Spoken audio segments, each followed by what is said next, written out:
오늘 우리에게 주신 성경 말씀 마태복음 16장 18절 한 절 말씀 보도록 하시겠습니다. 또 내가 내게 이르노니 너는 베드로라. 내가 이 반석 위에 내 교회를 세우리니 음부의 권세가 이기지 못하리라. 아멘.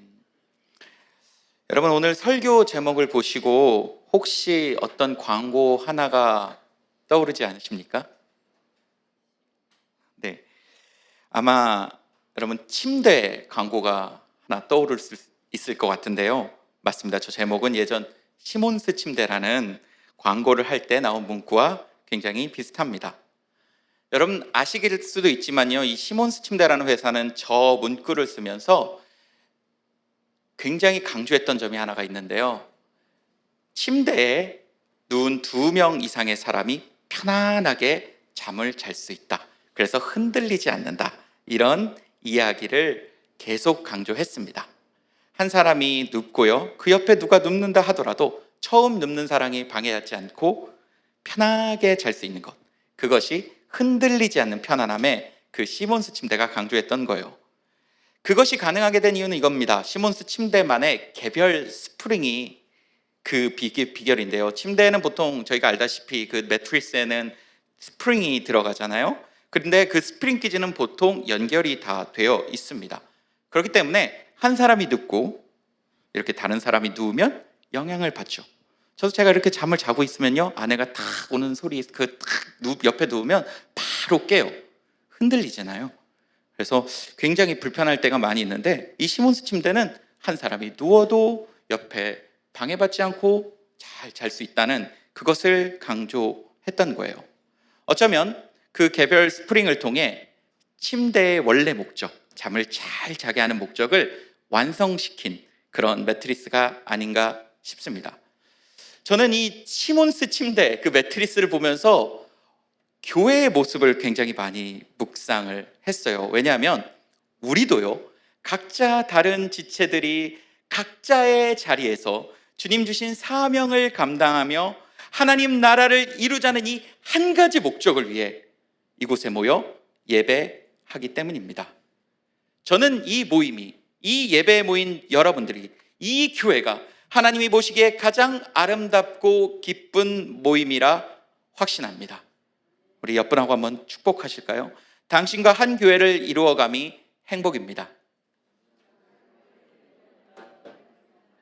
오늘 제가 왜 이렇게 교회 이야기를 장황하게 드렸냐면, 오늘 본문 말씀을 통해 교회라는 이름으로, 특별히 주님의 제자교회라는 이름으로 모인 우리가 해야 할 우리의 역할, 하나님이 우리에게 원하시는 것, 어떻게 이것을 감당해야 하는지를 좀 살펴보려 합니다. 특히 교회는 정말 여러 가지 역할이 있을 텐데요, 그 중에서 오늘 본문에 중심하여 이 역할을 살펴보고자 합니다. 먼저 오늘 본문의 말씀의 배경을 좀 설명을 드릴게요. 오늘 본문은 예수님과 제자들과의 디스커션의 한 현장을 묘사하고 있어요. 디스커션의 주제는 이것입니다. 예수는 누구인가? 예수는 누구인가?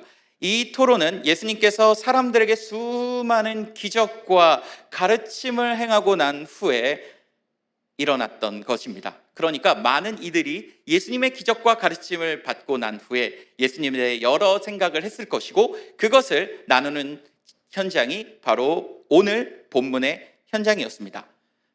예수님은 먼저 제자들이 아닌 다른 사람들이 예수님을 어떻게 생각하는지에 대해서 제자들에게 물었습니다. 사람들은 예수님의 기적을 체험하고 난 후 다른 성경에 나타난, 전통적으로 들어왔던 그 하나님이 보내신 우리의 리더와 예수님은 같다라고 생각을 했습니다. 그래서 예수님을 세례 요한, 엘리야, 예레미야나 다른 선지자와 같은 분이라 그렇게 생각하고 말을 했죠. 그래서 제자들은 이 사람들의 생각을 그대로 예수님께 전합니다.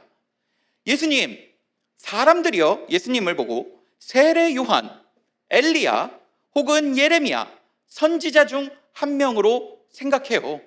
그렇게 사람들이 여기고 있습니다. 이 대답에 아무 응답을 하지 않으신 예수님께서는 다시 한번 제자들에게 질문을 던집니다. 그렇다면 너희는 과연 나를 누구라 하느냐? 이때 성경에서 가장 아름답고 확실하며 우리가 크리스찬으로서 꼭 붙잡아야 할 신앙 고백, 그것이 나타나게 되죠. 아시는 분은 다 아시리라 생각합니다. 이 고백은 예수님의 수제자인 베드로로부터 나타납니다. 어떻게 대답하죠? 예수님, 주는 그리스도시요 살아계신 하나님의 아들이십니다. 주는 그리스도시요 살아계신 하나님의 아들이십니다. 이 대답은 다른 이들과의 대답과는 달랐습니다. 즉 베드로는 다른 사람들이 생각하듯 예수님이 리더가 아니라, 예수님이 그냥 하나님께서 보내주신 여러 명 중에 한 명이 아니라, 그분이 우리를 구원할 유일한 메시아, 그리고 우리가 따라야 할 구원자, 우리를 유일하게 구원할 구세주라 멋지게 고백하고 있었습니다. 그 후 예수님은 베드로를 축복합니다. 수많은 축복을 주시는데요, 오늘 읽은 본문 말씀도 그 여러 가지 축복 중 하나입니다. 그리고 그 축복은 바로 교회가 되는 축복을 말하고 있습니다. 이 교회가 되는 축복, 이 축복이 중요한 이유는 바로 저와 여러분도 이 축복을 받았기 때문이 그래요. 이 축복은 베드로에게만 주어진 것이 아니라 예수님을 구주로, 예수님을 그세주로, 메시아로, 영원한 왕으로 고백한 우리 모두에게 똑같이 주어진 축복입니다. 당연히 우리 모두가 이 축복을 받았으니 이 축복을 누릴 권리가 있고, 이 축복을 누려야 하고, 이 축복을 기뻐해야 할 의무가 있는 것입니다. 우리 옆분에게 한 번 더 인사하도록 하겠습니다. 당신도 이 축복을 받았습니다. 자, 그렇다면 베드로가 받은 축복, 우리가 받은 축복, 교회에 관한 축복 한 번만 더 읽어보도록 하겠습니다. 오늘 본문 말씀 같이 한 번 또 읽습니다. 시작. 또 내가 내게 이르노니 너는 베드로라. 내가 이 반석 위에 내 교회를 세우리니 음부의 권세가 이기지 못하리라. 아멘. 이것이 저와 여러분들이 오늘 받은 축복입니다. 예수님을 구주로 모신, 예수님을 구주로 고백한, 예수님을 그리스도로 고백한 저와 여러분들이 받은 축복이고, 이 축복의 핵심은 바로 교회가 되는 것입니다. 예수님을 고백하며 그분을 구주로 모신 우리가 받은 축복은 바로 우리가 교회가 되는 것입니다. 그리고 그런 우리가 모여, 한 명 한 명이 모여 또 하나의 교회를 이루었고, 우리는 주님의 제자교회라는 이름으로 예배하며 교회의 축복을 누리고 있습니다. 사랑하는 여러분, 교회가 되는 것, 교회가 되는 것이 어떤 축복이 있을까요? 이 두 가지 핵심적인 축복이 이 교회가 되는 것에 있는데요, 첫 번째, 교회가 된다면 우리에게 성령께서 임재하게 되어 있습니다. 구약에요, 이 교회를 상징하는 것들이 정말 많이 나와요. 그중 하나가 성막입니다. 또한 솔로몬 성전, 그리고 다른 성전들이 쭉 나오죠. 이 구약의 성막부터 신약의 성전까지 여러 가지 성전의 이미지가, 교회의 이미지가 성경에 나타나고 있는데, 그 핵심적인 키워드는 바로 하나님의 임재였습니다. 다른 곳에 임재하지 않는 하나님께서 성막과 성전에 임재하면서 이스라엘 백성을 이끄셨고, 그의 백성을 살피셨고, 그들에게 은혜를 주시고, 그들에게 가르침을 주시며, 그들에게 말씀을 주셨습니다. 이제 예수님으로 말미암아 그 하나님의 영인 성령이 우리에게 임재할 수 있다는 거예요. 왜냐? 이제 우리가 교회가 되었기 때문입니다. 이제 우리가 성전이 되었기 때문입니다. 사랑하는 여러분, 가장 중요한 성전의 축복 중 하나는 바로 그 하나님의 영인 성령이 우리와 함께 한다는 것입니다. 너희는 너희가 성전인 것과 너희 안에 누가요? 성령이 계심을 알지 못하느뇨. 사랑하는 여러분, 우리 안에 이제 성령이 임재합니다. 그 옛날 이스라엘을 구름 기둥과 불 기둥으로 인도하시며 그들에게 십계명을 주시고 그들에게 말씀을 전하시고 대제사장을 세워 그들을 이끌었던 그 성령께서 저와 여러분 각 개인의 마음속에 찾아와 우리에게 가르치시고 은혜 주시고 보호하시고 우리를 인도하시는 그 복을 우리가 받았다라는 거예요. 왜요? 우리가 예수로 말미암아 성전, 교회가 되었기 때문에 그렇습니다. 두 번째는 사랑하는 여러분, 악한 영 마귀가, 악한 영 사탄이 우리를 넘어뜨리지 못한다는 것입니다. 우리가 너무나도 잘 알다시피 성전의 주인은 우리 하나님이십니다. 이제 우리의 주인도 우리가 아니라 하나님이십니다. 이것은 무엇을 의미하냐면요, 하나님께서 우리의 모든 것을 보수하고 모든 것을 책임지고 모든 것을 관리하고 문제가 있으면 해결한다라는 거예요.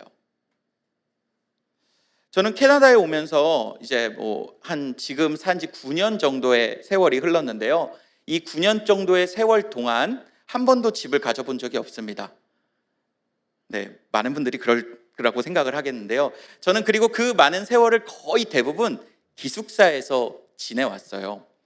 이 기숙사에서 사는 정말 좋은 게 하나가 있는데 뭐냐면요, 집에 문제가 생기면 제가 해결하지 않는다라는 거예요. 저는 집을 가진 분들의 그 아픔을 정확히 공감할 수는 없습니다. 제가 가져보지 못했기 때문에. 하지만 그들이 저에게 하는 말을 들어보면 그것도 꽤 힘든 일이더라고요. 아, 목사님 이번에 지붕 공사를 하는데요, 얼마가 들어요? 아, 목사님 이번에 다락에서 물이 새는데 얼마가 들어요? 목사님 화장실에서 문짝이 고장 났는데 얼마가 들어요? 저는 그런 게 없습니다. 문제가 생기면 학교에 이메일을 씁니다. 그러면 고치는 사람들이 와서 딱 고쳐줍니다. 왜요? 그 기숙사의 주인은 제가 아니라 누구요? 학교이기 때문에. 사랑하는 여러분, 우리의 주인은 이제 하나님이십니다. 우리를 책임지고 우리를 만지시고 우리를 보수하시고 우리를 해결하십니다. 우리에게 그 어떤 문제가 올지라도 그 보수하시는 하나님은 실패함이 없기에 우리는 무너질 수 없습니다. 무너지는 것 같이 보여도 우리의 주인은 하나님이시기에 무너지지 않습니다. 망하는 것처럼, 넘어지는 것처럼 보여도 우리는 절대 그것에 넘어지지 않습니다. 우리 하나님께서는 우리를 보수하고 우리를 이끌어가기 때문에 그렇습니다. 우리 교회도 마찬가지예요. 우리 각 개인이 교회이고 이 교회가 만나서 우리는 주님의 제자교회라는 교회로 이끌어가고 교회로 부르셨습니다. 이제는 이 교회를 향한 외부의 공격, 여러 가지로 말미암아 생긴 문제들, 아픔들, 걱정들, 이런 것들이 우리를 넘어뜨리려 하고 유혹하려 하나 이제 우리는 넘어지지 않습니다. 왜요? 주님의 제자교회의 주인은 하나님이시기 때문에 그렇습니다. 문제가 있는 것처럼 보여요. 그렇죠. 사람이 살다 보면, 우리가 인생을 살다 보면 여러 가지 것들이 눈에 보이잖아요. 하지만 그래도 무너지지 않습니다. 교회의 주인은 하나님이시기 때문에 그래요. 반석 위에 내 교회를 세우리니 음부의 권세가 이기지 못할 것이다. 엄청난 외부의 공격에도 우리는 부서지지 않습니다. 절대적인 하나님의 보호심 아래, 그 날개 아래 그분의 고치심이 우리를 붙잡고 있기에 우리는 절대 넘어지지 않습니다. 우리 교회는 하나님이 이끄시는 교회입니다. 이것을 믿고 나아가는 저와 여러분 되기를 간절히 소망합니다. 그렇다면 여러분, 이러한 축복을 받은 우리 교회가 어떤 일을 해야 할까요? 교회는 여러 가지 사역들이 있습니다. 여러 가지 일들이 있어요. 포커스 해야 될 것들이 있습니다. 하지만 오늘 저는 성경을 비춰봤을 때, 오늘 말씀을 비춰봤을 때 이것을 잘해야 된다고 생각을 하는데요, 이것은 바로 신앙 잡고 버티기입니다. 제가 제시하고자 하는, 우리가 정말 잘해야 하는 것은 무엇이냐면 신앙 잡고 버티는 거예요. 이게 무슨 말인지 잠시 설명을 좀 드리고자 합니다. 사랑하는 여러분, 우리가 알다시피 현대의 많은 교회들은요, 어려움을 겪고 있어요. 사람들은 교회에 대한 안 좋은 인식을 품고 있습니다. 쓸모없다 말하는 무용론이 판을 치죠. 교회가 무슨 소용이야, 무슨 쓸모야. 캐피탈리즘에 살아갑니다. 그 속에서 살아가는 우리들에게 사람들은 돈을 신이라 말하고 교회의 중요성은 점점 떨어져 갑니다. 정보가 중요한 이 시대에 여전히 수천 년 전의 책을 다루는, 수천 년 전의 책인 성경을 다루는 그 교회는 너무나도 올드해지고, 교회가 아닌 여러 곳에서 휴먼 네트워크를 쌓을 수 있기에 교회의 역할은 점점 무너져가는 것처럼 보일 수 있습니다. 코로나를 거치며 교회는 더욱 어려움을 겪었고, 내부적으로는 세대 간의 갈등들이 있죠.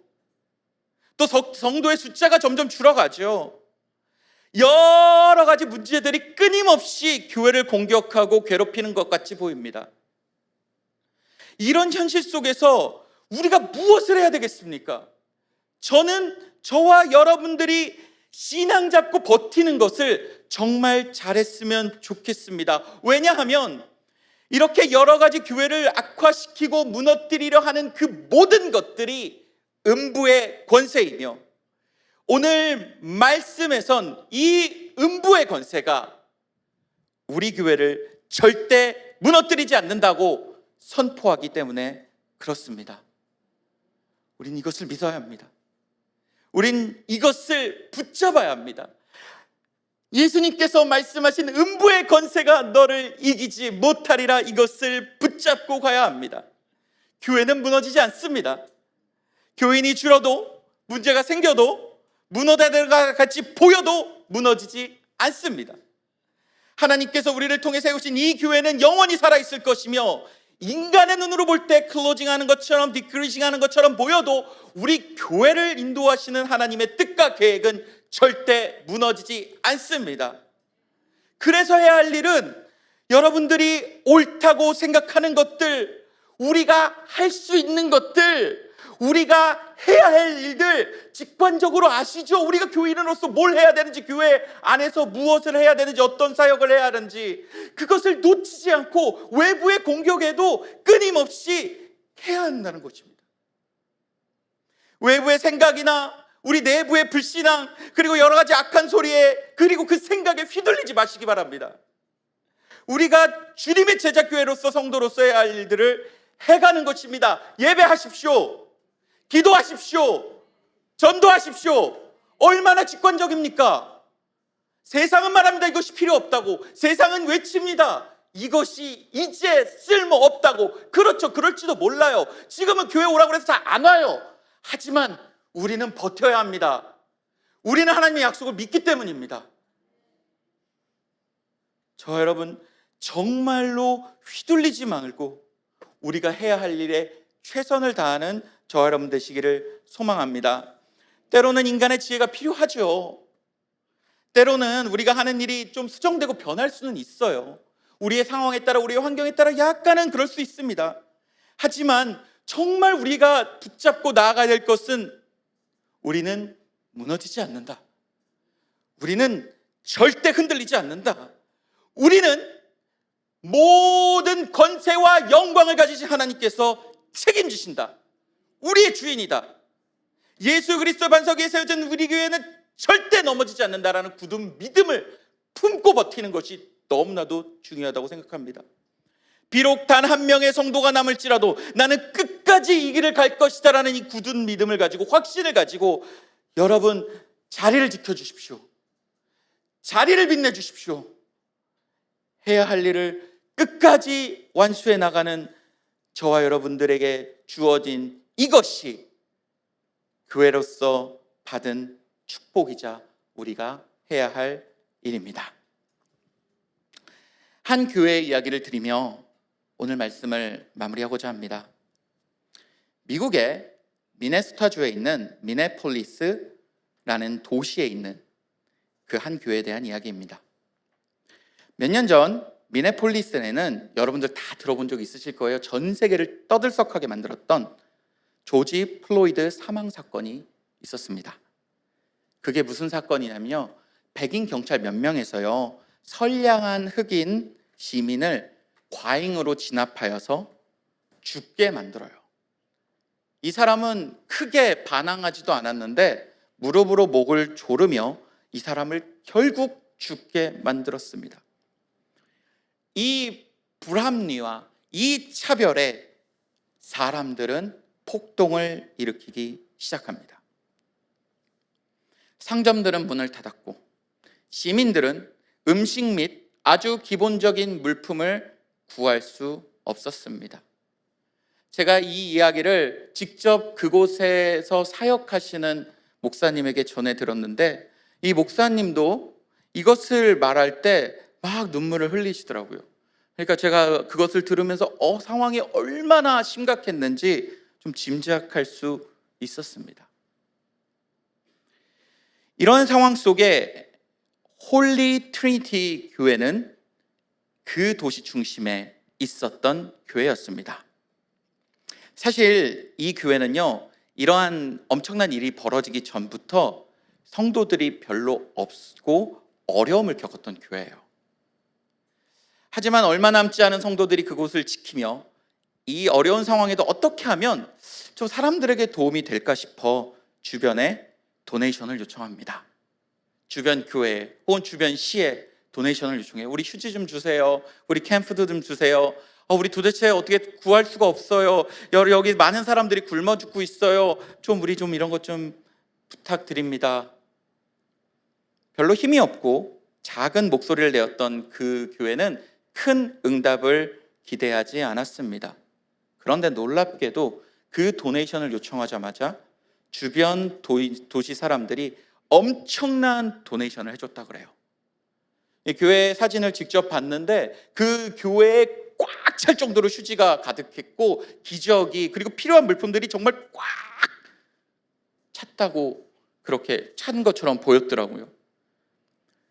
이 교회 사람들은 이제 이 물품과 함께 다시 한번 시민들에게로 다가가 복음을 전할 수 있게 되었습니다. 그리고 그 교회는 다시 한번 그 지역에서 아주 중요한 공동체가 되게 된 것입니다. 저는 이 이야기를 들으면서 지금의 사회, 지금의 현실에서 우리가 정말 해야 할 것이 믿음 안에서 굳건하게 버티는 것이구나 라는 생각을 하게 되었습니다. 사랑하는 주님의 제자교회 여러분, 견뎌냅시다. 버팁시다. 하나님의 교회는 절대 무너지지 않는 믿음, 하나님이 이 교회의 진정한 주인이자 수호자라는 믿음으로 지금 이 자리를 지켜냅시다. 그리한다면 우리를 통해 일하실 하나님의 모습을 분명히 눈으로 보고 귀로 들을 수 있을 것이라 확신합니다. 오늘 말씀의 핵심을 담은 성경 구절을 읽고 설교를 마치겠습니다. 제가 읽을 성경 구절은 이사야서 6장 13절인데 여러분 눈을 감고 한번 들어보시기를 바랍니다. 그 중에 10분의 1이 아직 남아있을지라도 이것도 황폐하게 될 것이나 밤나무와 상수리 나무가 배임을 당하여도 그 그루터기는 남아있는 것 같이 거룩한 씨가 이 땅의 그루터기니라 하시더라. And though a tenth remains in the land, it will again be laid waste. But as the terebinth and oak leaf stumps when they are cut down, so the holy seed will be the stump in the land. 아멘. 그 어떠한 상황에도 흔들리지 않는 거룩한 그루터기 같은 주님의 제자 교회를 이루어 나가는 저와 여러분 되기를 진심으로 축복합니다.